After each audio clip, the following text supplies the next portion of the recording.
بسم الله الرحمن الرحيم الحمد لله رب العالمين والصلاة والسلام على أشرف الأنبياء والمرسلين سيدنا محمد وعلى آله وصحبه وسلم تسليما كثيرا إلى يوم الدين. اللهم علمنا ما ينفعنا وانفعنا بما علمتنا وزدنا علما وتوفيقا يا رب العالمين.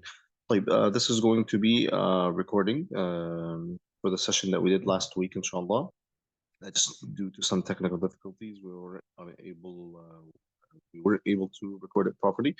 So inshallah, we're quick to provide this content. So for those who missed, either due to the long weekend or they are just signed up for the class as credit, or they try to attend as much as they can, they would also have access to the content. As you can see from the slide, this course is about the personal obligatory knowledge, Fard al-Ain. This is supposed to be the minimal knowledge one knows, which is really easier and shorter in real life than in a course format. But a course format is offered to give more detail as much as possible, through the different course modules for someone, so that they would sufficiently cover the minimal fard that they need to. Like, what are we going to be doing, inshallah, today? We're going to start with some study tips in general. We're going to get the book content title. So we talk about the concept of Fard al-Ain and Ulum Shar'iyya, because that's the title of the book, which I'll cover in a second. Since the book has a predominant section on fiqh, I will say a few things about the madhabs of fiqh and the Shafi'i madhab, which, as you've probably seen in the poster, and it was the school of the author of the book, in which the course is based on. So to kind of overview that, so people are aware of the context and background. And last week we were able to cover the author and his introduction. We'll see for today, but if not, we'll push that section briefly into, inshallah, this Monday session. طيب, a bunch of study tips, inshallah. The first one is to focus. العلم لا يعطيك بعضه حتى تعطيه كلك.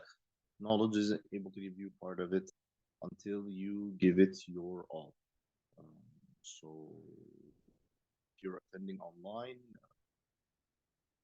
catching up your sessions, try to avoid distractions as much as possible. If you're attending in person, the same kind of thing. Attend with your entirety and be focused on the content. Be consistent as well. Okay, if you're focused all the time but you're not consistent, you will have patched up information that doesn't add up together. There are certain topics that build up on one another. You see various sessions in Tahara, various sessions in Salah, and so forth. And obviously these tips aren't just honestly for this class. They're for any class you want. Be consistent, because it is beloved to Allah subhanahu wa ta'ala. We all know the famous hadith, أحب الأعمال إلى الله أدومها وإن قل. The most beloved actions to Allah are consistent, even if they're cheap. Okay, and the ulama have a famous statement they teach and share. I heard it from one of the teachers I was learning with. لا تسأل عن ثمان ولكن اسأل عن زمان. Right? Be consistent for a long time, not just 8. 8 is a small number, but ask me for lengthy time. Zaman. People who are consistent, they are dedicated once a week, twice a week, whatever there is, across long years, bring more results than someone that's trying to cram in a short time inconsistently, right? Because they have built a habit and they're growing it and it's snowball. Number 3, be engaged. So whether in the study itself, okay, Assalamu alaikum. Sorry, just try to fix your microphone. Your voice is still going up and down. Okay, continue. So the third one is to be engaged. Be engaged with the content. Think about it. Ask questions.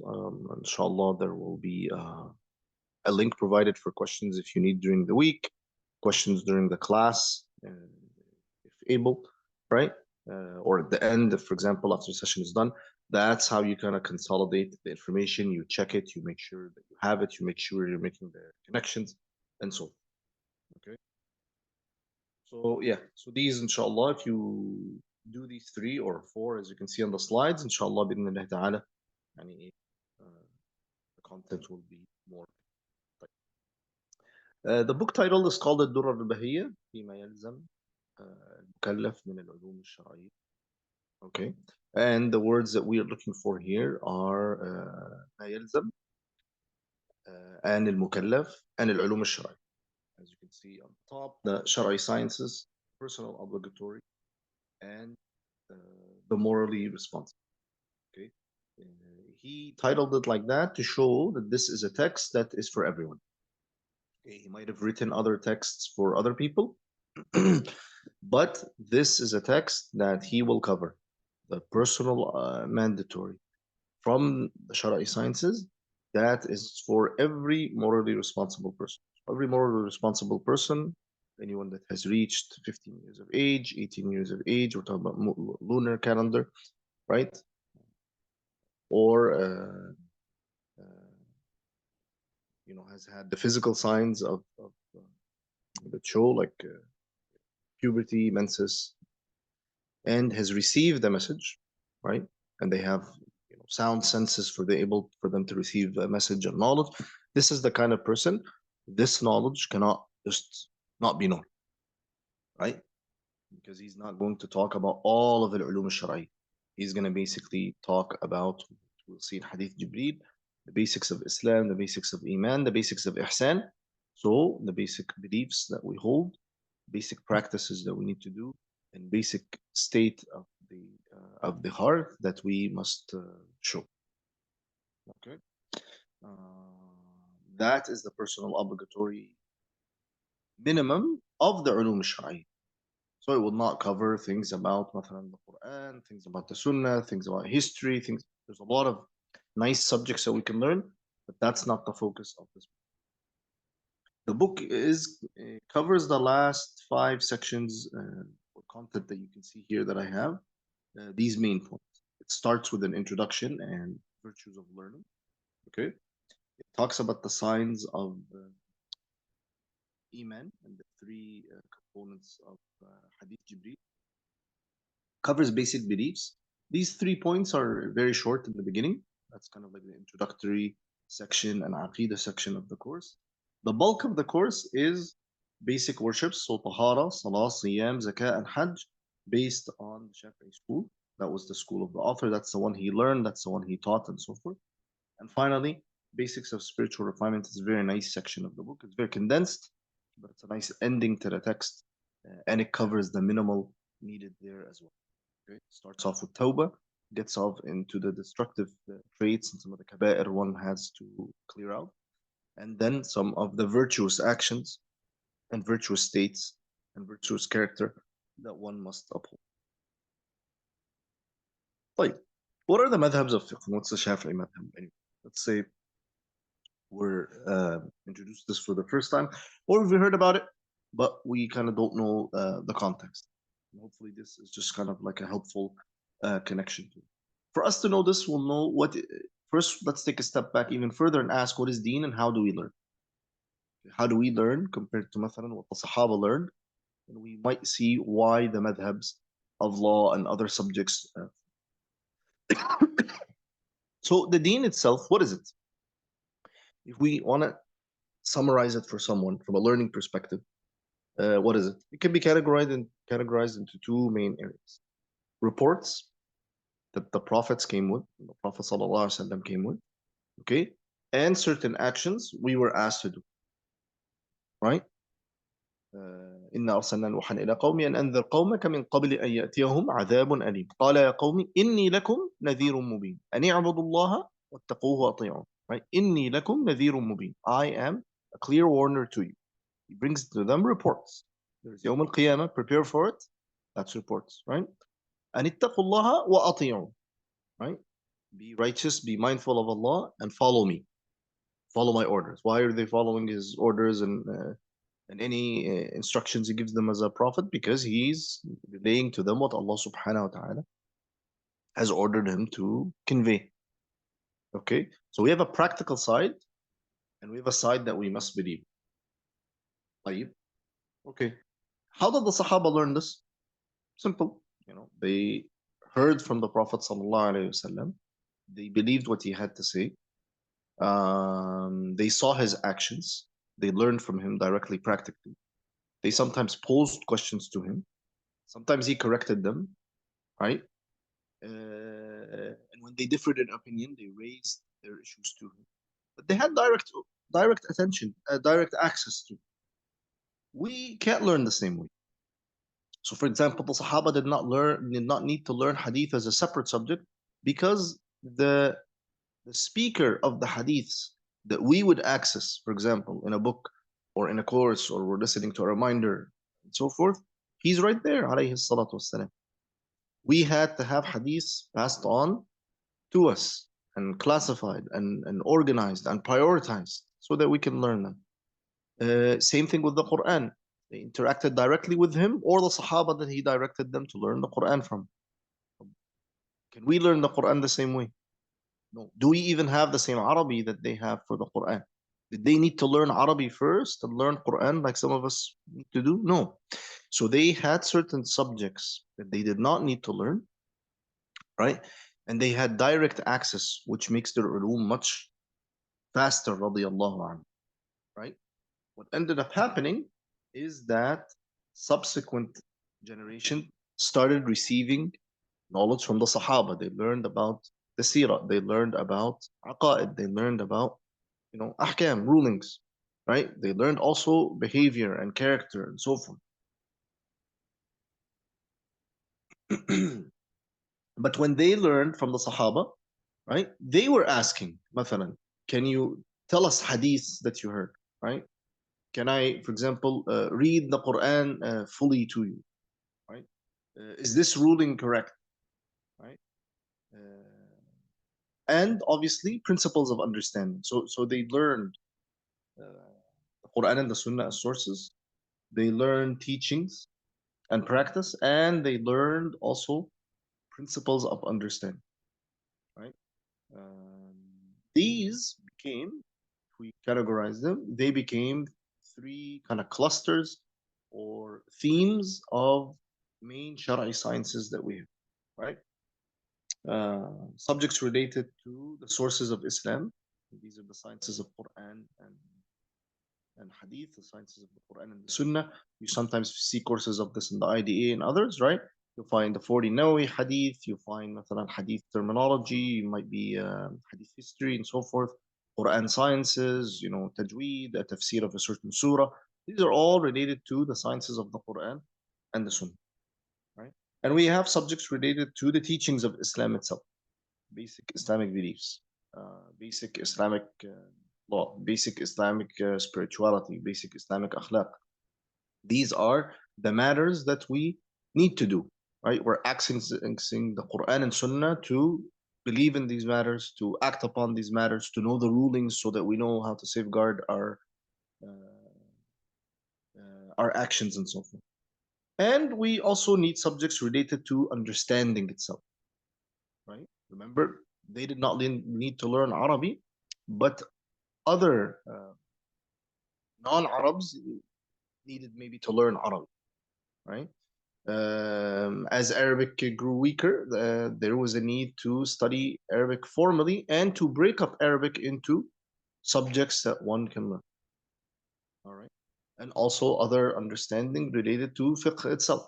So the usul of fiqh, okay, like how to understand texts properly, who's the person that is able to deduce rulings from texts and so forth, and what are the primary, sources of the Sharia, secondary sources and so forth that are reliable that one can follow. This gives us a brief overview of how subjects form. Now we see in the second cluster, the teachings of Islam, that there would be a section on fiqh, right? And that's why I put this in bold here. This let's start the slide there. So can see examples there, right? These are the subjects related to the sources, the teachings, the understanding. Fiqh itself not only formed as a subject, but also formed in terms of schools and the scholarly ways that were passed down from the Sahaba on. Some of them passed on to us and remained, like the four schools of Sunni law, the Hanafi madhab, the Maliki madhab, the Shafi'i madhab, the Hanbali madhab, and others died out or weren't as developed, right? Uh, so that did not just become a subject itself, it actually became even codified in the forms of schools. If you want maybe a modern analogy, it's almost like universities, right? Universities or colleges that might open multiple campuses and so forth, right? But they're offering certain programs that you can study in. And for example, the university has a campus in downtown and has a campus somewhere else, but you know you're studying the same um, content in like for fiqh itself. That's what we're zeroing in on. It's the subject that relates to the actions of the morally responsible person, right? And it grades these actions on the scale of الأحكام الشرعية, right? So is this person doing the wajib or not? Is this act right now just merely recommended? No, maybe it's halal. It's actually shifts over. It's getting close to haram, but it's not haram. It's makruh. It's offensive. It's disliked. Then all the way to the other side, which is haram. The Sahaba themselves, as we saw, they learned from the Prophet ﷺ. Were they all scholars in all the subjects? No. Were they all scholars in the subject of fiqh itself? No. There was a smaller number of Sahaba that actually reached the level of ijtihad. They were able to give fatwa. They were the people that were designated to teach others and reference points and so forth. Okay, and even from them, and even from that group, there's a smaller group that had steady teaching. You know, they offered steady teaching, steady answering of questions, and people formed around them to actually follow them in fatwa, follow them in their answers, almost became kind of like a learning community, right? Around them in certain areas that these blessed Sahaba were in, radiallahu anhu. And here's a statement from Sheikh Ali al-Madini. This is probably the first kind of formation of the madhahib early on, you know, before they took the form of the specific ones that we talked about. It's important to know this so you don't think the madhabs were something that were formed out of the blue. They were just formed as a reaction. They were formed just whatever people had, you know, muscled their way through. No, it was a historical progression of the ulum of the so Ali ibn al-Madini, one of the big figures of hadith, and he's also the teacher of Imam al-Bukhari, says that no one from the Sahaba of the Messenger of Allah sallallahu alaihi wasallam who had a steady companionship gave fatwa according to his edict and followed him in his way except three: Abdullah ibn Mas'ud, right? Zayd ibn Thabit, and Abdullah ibn Abbas, right? يفتون بفتوى ويتبعون ايه طريقته او كما قال, right? So they used to give fatwa according to the fatwa of these Sahaba. Okay, and that was the early forming of the madhah. You know, Sayyidina Abdullah ibn Mas'ud was in, for example, Kufa. So those who learned from him learned his fatwa and his knowledge. You know, Abdullah ibn Abbas was in Mecca and so forth, right? Zayd ibn Thabit was in Medina. Okay, so they weren't just various Sahaba that were in various areas, but they also what people followed them in their fatwa and in their fiqh, right, and in their way. They also learned from them the scholarly methodology, not just the scholarly conclusion. So these people that learned were able to pass on this ilm to the subsequent generation.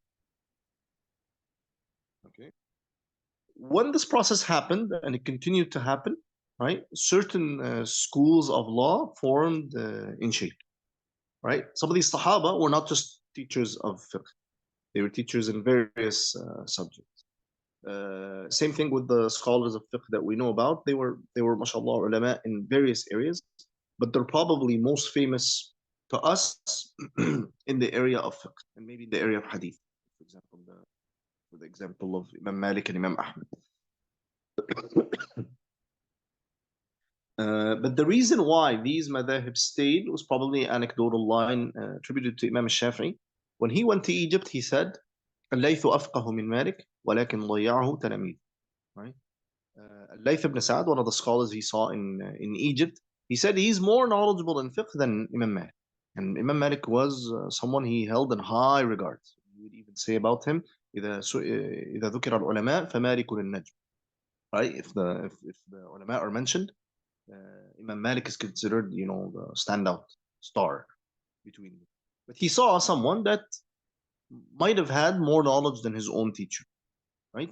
But Imam Malik's students preserved his school, right? And Imam al-Layth ibn Sa'd, we don't have a preserved school for him. So there were many more mujtahideen and many more ulama in history, right, that learned from the tabi'een, who learned from the Sahaba and so forth, uh, learn from the various generations back to these Sahaba, remember, that were designated for fatwa and teaching and so forth. And and because their schools were not transmitted, they weren't developed, they weren't expanded on. They did not become living madhabs like the Hanafi madhab, Maliki madhab, Shafi'i madhab, and Hanbali madhab. This might answer a very common question: why these madhab and why not other? It's because of these reasons, right? In addition to طبعا the respect and authority that their figures had, right? But we are long separated from them, over 1,000 years, 1,200 years, 1,300 years. That's a long time between us and these ulama, right? So why did they come to us? Because of these reasons, right? They became transmitted, they became developed, right? They became refined, checked, many books, many scholars, right? Until to this day. So people use them as a reliable school in which you can check the conclusions that you offer. Whether you're offering a beginner text like this, whether you're writing an intermediate text, whether you're writing a scholarly advanced text, right? How do we know what you're saying is reliable? Well, you can trace it back to a reliable school, and we can see that you are meeting the standards of that school.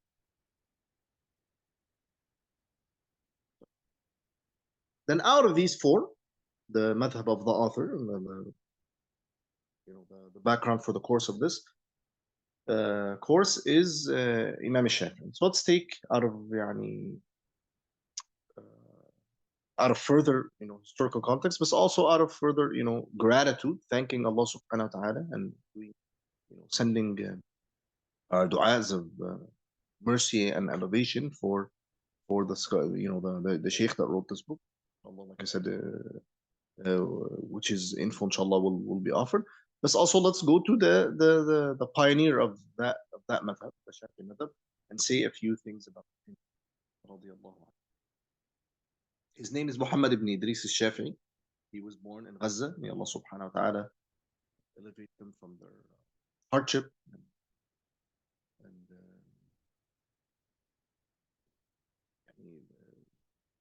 situation that they're in, them and the remaining areas of Palestine, and give justice and relief to that area. For months we follow with with broken hearts and full attachment what's going on, right? Sometimes when you read history, you see, subhanallah, the ulama are linked to the areas that we love and are concerned about, right? It gives kind of a living connection even to the past, right? So Imam Shafi was born there, right? And he passed away in Cairo, and he lived in various areas where he learned. He learned in Mecca, then he moved in Medina to further learning. He assumed a working position in Yemen, right? He ended up going to Iraq as well. He had a political problem that he faced, so he ended up switching areas and was going to get in trouble. Alhamdulillah, he got out of it. The information that reached was realized that it was just someone that got jealous or just trying to get him in trouble. So alhamdulillah, he was relieved in that and given respect and given space to teach and so forth. But those various travels formed him, rahimahullah, in which he learned in those various areas and became the prominent figure that we know. His learning started early in Mecca. He was raised as an orphan. His mom took him to the rural areas so that he can learn Arabic. The city areas would have more travel and more interaction with various peoples, right? So someone who wants to preserve their language and strengthen it would, and some of you might see a reference of this in the Sira and other biographies, if you know of other ulama, would do this. Because in the other areas, you'll be just traveling Arabs, Bedouins, and so forth, and the Arabic is pure. It's not corrupted by interactions with others. The level of language is sound, right? Then he moved later to Medina. He ended up memorizing the Quran at 7 years old. He memorized a hadith collection of Imam Malik at 10 called the Muwatta. And he took permission to seek knowledge from Imam Malik. So when he went to Medina, Imam Malik saw in him with his insight that this alim has a future. And he advised him, he said, "Oh son, Allah has given you light, so don't distinguish it with sins," which is an excellent advice even for us. If you want to learn, you can't just learn outwardly. Some of the advice is given in the beginning. You're going to be consistent. You're going to be focused. You're going to put all your effort. You're going to review and so forth. But you has to also, one has to also be close to Allah subhanahu wa ta'ala, because Allah is the one who controls the hearts, and the hearts are the vessels of knowledge. You clean them, what you take isn't pure. And like I said, he went to other areas as well, and he was given actually license to give ifta, they say from 15 or from 18, by one of his teachers in Mecca, and he consolidated all the ilm that he received from various areas. So he took the ilm of Mecca that traces back to eventually Abdullah ibn Abbas. From there, he took the knowledge of the people of Medina, traced back to Abdullah ibn Umar. He also studied in Yemen. That knowledge traces back to Sayyidina Mu'adh ibn Jabal and so forth. And, he reached a level as well in which he displayed his school, right, and his fatawa, and, debated and discussed with the ulama of his time, all the way up to, forming the madhab, refining the madhab, teaching it, right? It got passed down in his time through both writing and teaching. Okay, transmission, oral transmission, and written transmission by his students. And if you take an introductory session on the Shafi'i madhab, you would learn who these students are in Iraq and in Egypt and so forth, and how did that form and develop and so forth.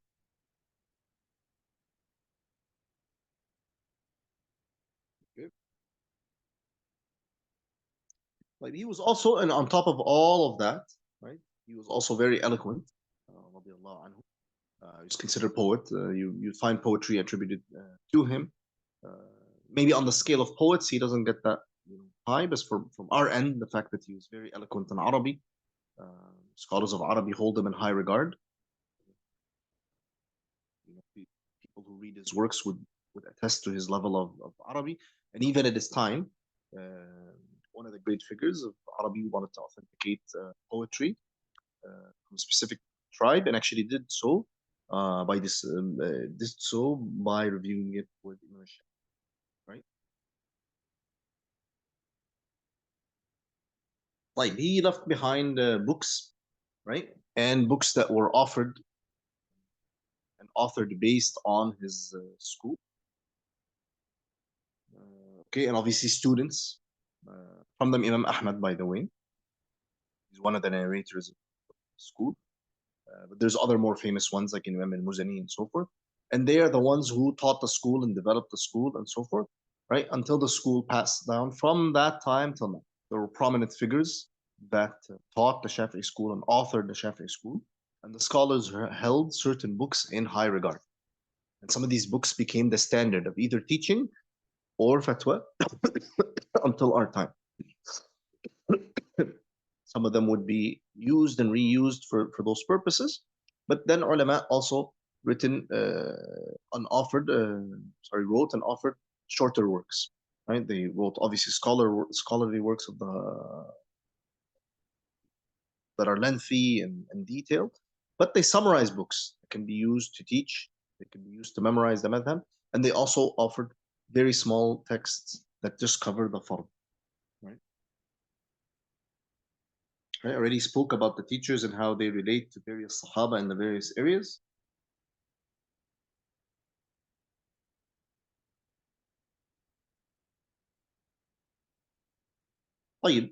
After the madhab progressed, just to take kind of a pause there before we move on to the next point in the outline, how would someone study the Shafi'i madhab? Okay, now we kind of understood how the madhab form, right? There's certain ulama that certain students came congregated around. This was passed down in various ulum. From them are the ulum of fiqh, right? And from them are the ulum of various prominent scholars. Some of these madhahib were preserved and developed and so forth. How would someone jump into the Shafi'i madhab, right? They live in a town, and they enroll in the IDA. They realize that they want to study Islamic law. They want to study it reliably. They say, okay, I'm going to study the Shafi'i school because there's courses offered in that. For example, like London. London offers various courses in the Shafi'i method. So how would someone progress in the Shafi'i method, right? For the sake of just understanding like the levels for it and so on. So the first level would be a beginner level. That would be kind of like the text that we're covering this in this book, inshallah. Sorry, in this course, right? It might be a basic fiqhi text that's longer. It's not just worship. It actually covers the various sections of law, like family, like contracts, um, uh, like governance, and so forth. But it's short enough that it's just the basics, right? That would be level one. So level one would be like a text in worship, like the one we're going to cover, and other furud, for example, or sometimes just a text in worship. Some texts don't have basic beliefs and basic tazkiyah. They just have the basic worship. Right. Last week when I was in the masjid, I showed some physical copies, examples of that. Right. So text, for example, that would offer Fard al-Ain, just as an example, a text called al-Maqasid, attributed to Imam al-Nawawi. Okay. Or مثلا the one that we're having, الدرر البهية, رسالة الجامعة, for Imam Ahmad al-Habshi.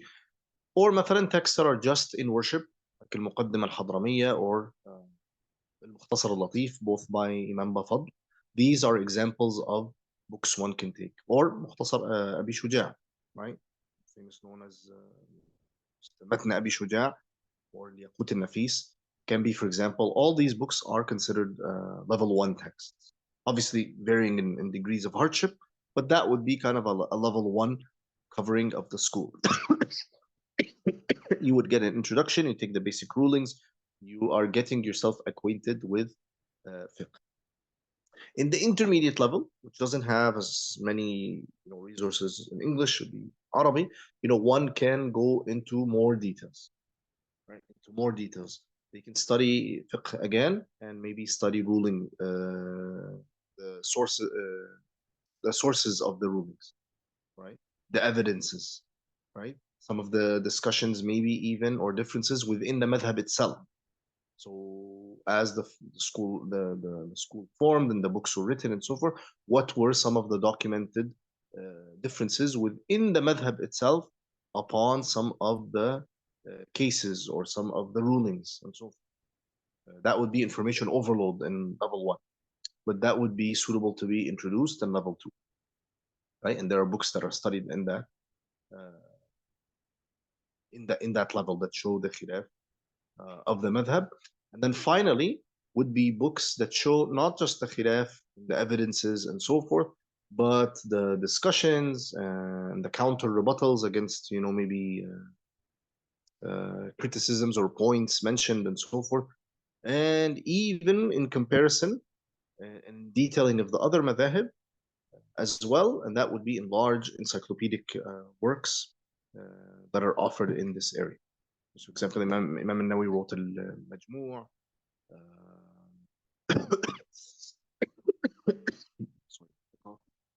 And you find other resources, right? Unfortunately, intermediate and advanced level is probably not accessible unless you study in Arabic or you study in, in kind of the Western hemisphere, Western lands. This would be kind of difficult. Obviously, with the internet, you can have connection if you've reached a level in which you can ladder through books. But in terms of finding things online and so forth, or offering finding resources and so forth, it would be only mainly the beginner.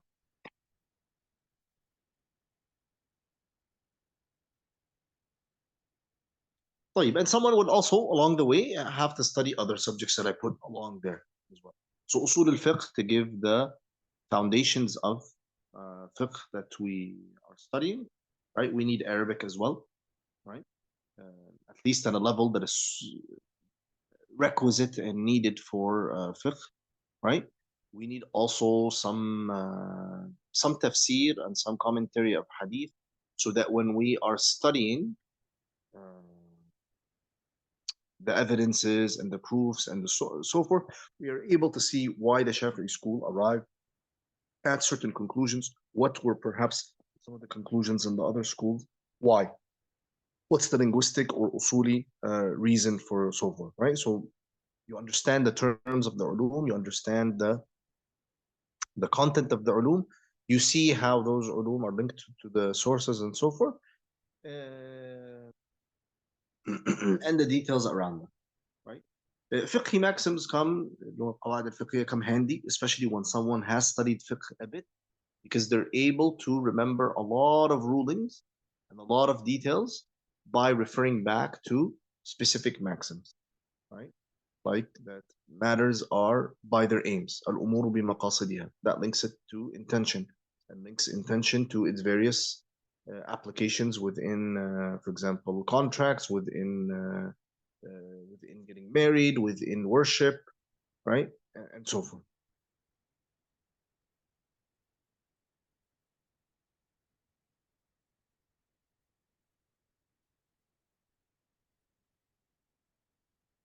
طيب إن شاء الله we'll stop there بإذن الله تعالى, right? And inshallah, when the second recording is offered, we will see an introduction also to the author, which the book is offered by. But I'll conclude by saying, inshallah, that the text itself won't be in terms of covered for slides word by word. So what the slides will do, they will cover kind of the sections of the book and the details offered there. I will read, inshallah, the book in Arabic. Unfortunately, the book is not yet translated in English. And maybe in hindsight, I could have chosen another book for this course. Some of these works are translated. So Risala al-Jami'a that I referred to is translated. There's a text like Sulam al-Tawfiq is also translated. And they cover the same contents of the class, Aqidah, Fiqh, and Tazkiyah, right? But we would face the same problem that the text itself might not be offered to anyone. So at the end of the day, I would have done slides anyways. So, whether there's slides based on a book that doesn't have an English translation, probably the content would look very similar for the purposes of the class. Okay, and maybe if it's offered again in the future, maybe the course text would be changed, and I can consult and take advice on that, inshallah. But yeah, so for the slides would cover the main points that one would walk away or want to walk away, inshallah, from the text. And those who know Arabic, I can probably upload it and you can read it yourself. I've already uploaded a similar but shorter text, Risala al-Jami'a, one of its translations that is offered online. If you follow along with that, you will find most of the content that is offered is there. There's maybe some small sections that the author did not include in the Risala al-Jami'a that are offered here, and there's a little bit more detail offered in the Durr al-Bahiyya. That's why it was chosen for this course. So let's close there, inshallah. And when we read the author's introduction and start the text, inshallah ta'ala, we will we will cover these next two slides. But if you want the tentative schedule, this is how it would be, right? The next session would be beliefs, followed by there's a short section on what is obligatory to know from the seerah of the Prophet ﷺ. Then we jump into tahara. Then we move on to salah, then zakah, siyam, and hajj, and then the section on spirituality.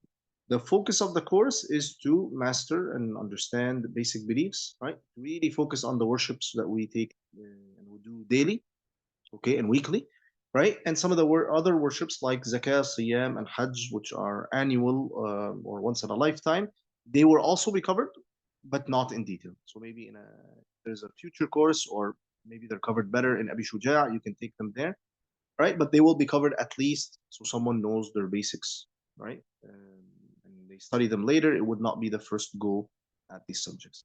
And to give Tezki a little bit of, you know, lengthier reading, because the need for that. We need that on a daily basis and so forth. So you can think of like basic beliefs and the basic practices, and the spirituality section would be the bulk of the content, right? And other areas of fiqh or other additions that the Sheikh put, they will also be covered, but they won't be as focused on in this course. Once again, Jazakumullah khair for your patience. I apologize for any inconvenience. I hope this recording fulfills the needs for those who missed the class, and inshallah it covers much or most of the main points that we said in person as well for those who attended. سبحانك اللهم وبحمدك أشهد أن لا إله إلا أنت أستغفرك وأتوب إليك. السلام عليكم ورحمة الله.